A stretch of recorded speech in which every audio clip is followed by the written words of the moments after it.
Hello and welcome. My name's Angie Holden and I'm the blogger behind the Country Chic Cottage. So I'm getting a ton of questions on this Cricut EasyPress. I use it quite a bit and it's the smaller size. So the medium or regular size Cricut EasyPress is like a 9x9. This one is like a 6x7.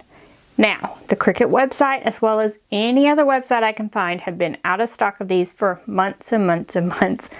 And I get asked all the time about this one because people love the size. So I thought I would do a review on one of a similar size of a different brand to see how well it works, to see if maybe it would be something you could substitute for this EasyPress if you were looking for this size. Now what I use this size for most often are things like onesies or smaller projects. It's just super convenient to pull out. Small, not as small as the EasyPress Mini, but like that's great in between size. That's really great for a ton of projects. So I found one on Amazon.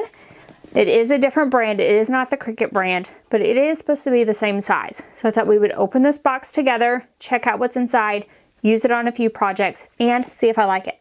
All right, so let's open it up. So we'll be linking to this one in the description below. If you're watching on computer, scroll down, click show more. If you're watching on mobile, you can click the arrow to expand the description or swipe up on the video depending on how you're watching. So in this bag we have a user manual, looks like some kind of pouch for storage, and then there is the little press itself. So it does come with a press and a base similar to the Cricut EasyPress. So let's open both of these and see what they look like.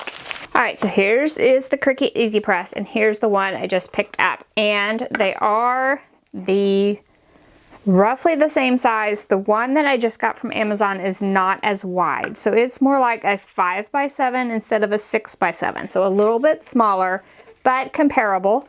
I would say that the EasyPress is a slightly heavier than the off-brand press. Looks like there is still like a time and temperature setting and a start button, so similar buttons to the EasyPress, as well as like a readout for your time and temperature. The plate itself looks similar, so pretty happy so far. And there was a couple different colors and I chose this color just to kind of match my craft room. The base is kind of the same as the Cricut base. Looks like it would be fine. And it is a kind of a matching color. I'm kind of disappointed it's not as bright of a color as the press itself. So I'm gonna go ahead, plug this up, and then we're gonna make two different projects with this new press just to see how well I like it in comparison with the Cricut EasyPress that I've been using for several years. So let's plug this up and see what happens. This is the power button and it turns it on and off. When you turn it off, it does remember the last setting. So I had it set at 300 degrees for 15 seconds. I turned it off, turned it back on, and it does remember that. If you want to change the temperature, you press the thermometer button. So you'll press the temperature button until that starts flashing. And then I will say when you hold this button down, it goes really fast. So you can see it's already at 210. I like that, and at the same time I don't, because it was harder for me to find the right temperature. I do think I would get used to it, but it does go really fast when you hold the button down. And the same thing for the time. So you press the clock to change the time, and you use the arrow buttons to go up and down. Again, if you hold them, it will go rapidly up. So that is kind of nice, especially if you need to go high for either the time or the temperature. Now let's take a look at maximum temperature. So this is a 400 degrees maximum temperature press. Then once it's heated up, it does beep, so it alerts you that it is heated up. You put it on your surface and you press the start button to start the counter.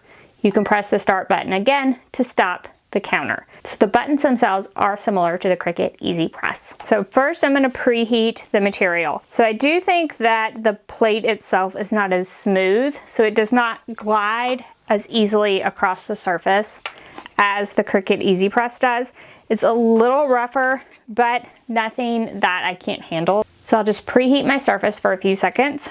And then the first onesie we're going to press all at one time. So I have 3 layers of HTV and they can all be pressed at once. So I'll locate that on the onesie. Then once that's located into place, I'm going to put the press into place and press start and allow it to count down. Now it will count down to the 15 seconds and hopefully it will beep to let me know it's done. Again, for pressure, you can just press down on the handle as much or as little as you would like. Once it gets to 0, it does start beeping and we can remove the press. Then the press did go back to 15 seconds, so it is ready to press again. And I do need to press this from the back and then we'll remove the carrier sheet.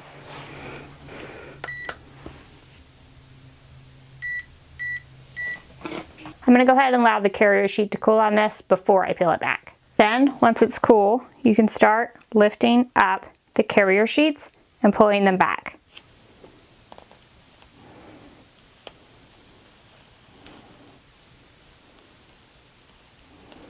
So the press worked great on this design. Let's try it on another one. I did want to note I let this sit long enough that it turned itself off. So I did want to test that feature and it did turn itself off. So if you accidentally leave it on, it will turn itself off after a period of time. So now let's do a multi-layered design. First, I'll preheat my shirt. So I'll put the bottom layer on first and then start adding some of the other layers to the design. So first I like to add everything to the shirt to get it in about the right location. Then once I have it in the right location, I'll peel these off and press that bottom layer first. And we'll press the bottom layer first. On layered designs, I generally press about half the time. Lift this up. Then we'll let this cool and peel the carrier sheet off. Then just peel back the carrier sheet for that first layer.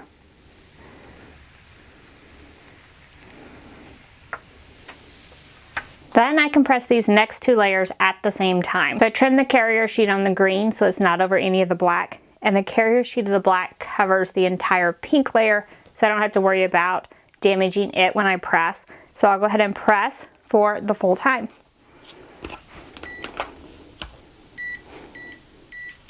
Then once the first is complete, I'll flip it over and press from the back.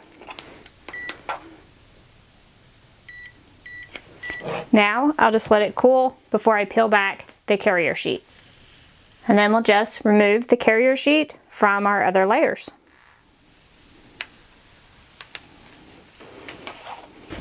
Now, if you're in love with the 2 designs I used, so the Berry Sweet as well as the Aloha Beaches, I do have both of those linked in the description below, so you can head there, get those files, make your own onesies. So in summary, for me, this off-brand press did a great job. Now I can't say anything about the longevity of it, so I have not used it over months and months or years as I have this small Cricut EasyPress, but overall it feels comparable to me, so I do think it would be a good investment. And again, I will link to the one I purchased in the description below. Now you can try other brands if you would like. I'm not sure about those. I can only link to the one that I purchased and I've used that seems to be similar to the Cricut EasyPress. So if you are bummed that you cannot find the 6x7 Cricut EasyPress, this might be the alternative for you. So I hope this helps you. If it did, give us a thumbs up. If you have any questions about either of the presses, anything we covered, please ask those in the comment section below. And if you haven't already, head on over to our YouTube channel, hit that subscribe button. We have videos like this one every single week, and trust me, you don't want to miss any of those. So thank you all so much for joining me, and I'll see you next week. Bye-bye.